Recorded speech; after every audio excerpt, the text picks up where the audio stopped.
गुरु नानक सिख पंथ के संस्थापक और एक सूफी कवि। नानक का जन्म कार्तिक पूर्णिमा 1469 और मृत्यु 22 सितंबर 1539 ईस्वी में हुई। सिखों के प्रथम गुरु हैं। इनके अनुयायी इन्हें नानक, नानक देव जी, बाबा नानक, नानक साह नामों से संबोधित करते हैं। नानक अपने व्यक्तित्व में दार्शनिक, योगी, गृहस्थ, धर्म सुधारक, समाज सुधारक, कवि, देशभक्त और विश्व बंधु सभी के गुण समेटे हुए थे। इनका जन्म रावी नदी के किनारे स्थित तलवंडी नामक गांव में कार्तिक पूर्णिमा को एक खत्री कुल में हुआ था। तलवंडी पाकिस्तान में पंजाब प्रांत का एक शहर है। कुछ विद्वान इनकी जन्म तिथि 15 अप्रैल 1469 मानते हैं, किंतु प्रचलित तिथि कार्तिक पूर्णिमा ही है, जो अक्टूबर नवंबर में दिवाली के 15 दिन बाद पड़ती है।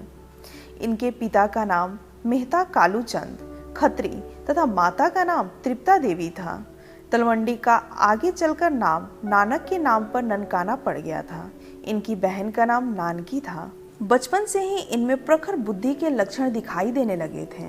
लड़कपन ही से ये सांसारिक विषयों में उदासीन रहा करते थे। पढ़ने लिखने में इनका मन नहीं लगा। 7 से 8 साल के उम्र में स्कूल छूट गया, क्योंकि भगवत प्राप्ति के संबंध में इनके प्रश्नों के आगे अध्यापक ने हार मान ली तथा वे इन्हें सम्मान से घर छोड़ने आ गए। तत्पश्चात सारा समय वे आध्यात्मिक चिंतन और सत्संग में व्यतीत करने लगे। बचपन के समय में कोई चमत्कारी घटना घटी, जिन्हें देखकर गांव के लोग इन्हें दिव्य व्यक्तित्व मानने लगे। बचपन के समय से ही इनमें श्रद्धा रखने वालों में इनकी बहन नानकी तथा गांव के शासक राय बुलार प्रमुख थे। इनका विवाह बालपन में 16 वर्ष की आयु में गुरदासपुर जिले के अंतर्गत लौखकी नामक स्थान के रहने वाले मूला की कन्या सुलखनी से हुई थी।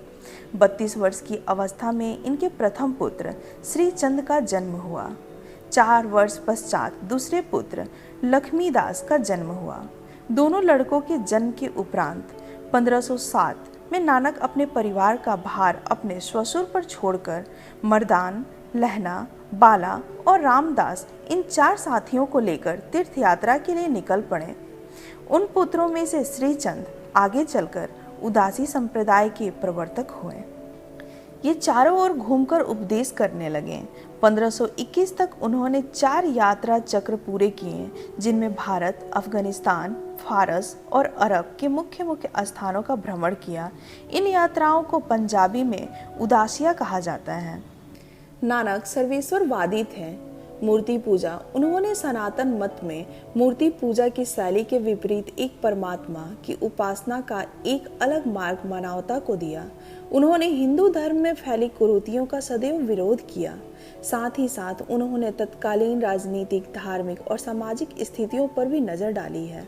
संत साहित्य में नानक उन संतों की श्रेणी में है जिन्होंने नारी को बड़कपन दिया है। इनके उपदेश का सार यही होता था कि ईश्वर एक है और उनकी उपासना हिंदू मुसलमान दोनों के लिए है। मूर्ति पूजा बहुदेवोपासना को ये आवश्यक कहते थे। हिंदू और मुसलमान दोनों पर इनके मत का प्रभाव पड़ता था। हिंदी साहित्य में गुरु नानक काल भक्ति काल के अंतर्गत आते थे। वे भक्ति काल में निर्गुण धारा के ज्ञान श्रेणी शाखा से संबंध रखते हैं। उनकी कृति के संबंध में आचार्य रामचंद्र शुक्ल हिंदी साहित्य के इतिहास में लिखते हैं, भक्ति भाव से पूर्ण होकर वे भी भजन गाया करते थे। उनका संग्रह ग्रंथ साहब में किया गया है। जीवन के अंतिम दिनों में इनकी ख्याति बहुत बढ़ गई और इनके विचारों में भी परिवर्तन हुआ। स्वयं ये अपने परिवार वर्ग के साथ रहने लगे और मानवता की सेवा में समय व्यतीत करने लगे। उन्होंने करतारपुर नामक एक नगर बसाया, जो कि अब पाकिस्तान में है, और एक बड़ी धर्मशाला उसमें बनवाई। इसी स्थान पर आश्वन कृष्णा 22 सितंबर 1539 ईस्वी को इनका परलोकवास हुआ। मृत्यु से पहले उन्होंने अपने शिष्य भाई लहना को अपना उत्तराधिकारी घोषित किया, जो बाद में गुरु अंगद देव के नाम से जाने गए। नानक अच्छे सूफी कवि भी थे। इनके भावुक और कोमल हृदय में प्रकृति से एकात्मक होकर जो अभिव्यक्ति की है वह निराली है।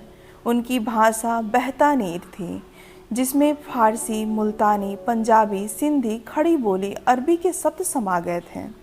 पवित्र ग्रंथ साहिब के पृष्ठ संख्या 721 में उल्लेख है कि भगवान कबीर साहब जी श्री गुरु नानक देव जी के गुरु थे।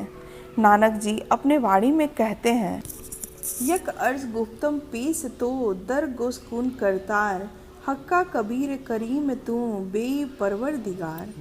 गुरु ग्रंथ साहिब में सम्मिलित 974 शब्द 19 रागों में गुरबाणी में शामिल हैं। जपजी, सिद्ध घोष्ट एंड सोहिल दाखनी, ओंकर, आस दीवार, पट्टी, 12 माह। अन्य गुरु सिख संप्रदाय में 10 गुरु हुए, जिन्होंने पहले गुरु नानक है तथा अंतिम गुरु गोविंद सिंह हैं। तो ये रहा गुरु नानक जी का संक्षिप्त में वर्णन। तो guys, I hope you enjoy this video. अगर आपको ये वीडियो पसंद आई हो तो प्लीज़ अपने दोस्तों के साथ शेयर करें और लाइक करें और हमारे चैनल को सब्सक्राइब करें। Thanks for watching.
तो ये रहा गुरु नानक जी का संक्षिप्त में वर्णन।